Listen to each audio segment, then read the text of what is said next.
அன்பார்ந்த சாய் நண்பர்களே, பாபா எப்பவுமே ஒரு விஷயம் சொல்லிகிட்டே இருப்பார். என்ன விஷயம்? நீங்கள் என்னை விட்டு எவ்வளோ தூரம் தள்ளி இருந்தாலும், நான் உங்களை விட்டு எவ்வளோ தூரம் தள்ளி இருந்தாலும், நான் எப்போவுமே உங்கள் கூடவே தான் இருப்பேன். நீங்கள் என்ன செய்றீங்க நான் பார்த்துக்கிட்டே இருப்பேன். ஸோ அப்படி நம்ம ஒருத்தர் நம்ம கூடவே இருக்கும்போது, நம்ம செய்கிற தப்பை சொல்லி காட்டுவாங்களா? நம்ம எதாவது செய்யறதுக்கு மறந்துட்டா நமக்கு ஞாபகப்படுத்துவாங்களா? அந்த மாதிரி ஒரு விஷயந்தான் சாயி சரிதத்தில் அத்தியாயம் 4ல் அழகாக சொல்லியிருக்காங்க. என்னன்னு பார்ப்போமா?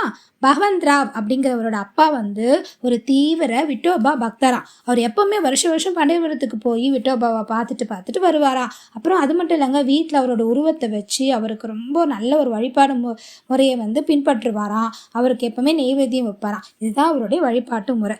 ஆனால் ஒரு சமயத்தில் அவர் இறந்துட்டார். அவர் இறந்த உடனே இதெல்லாம் அப்படியே நின்று போச்சு.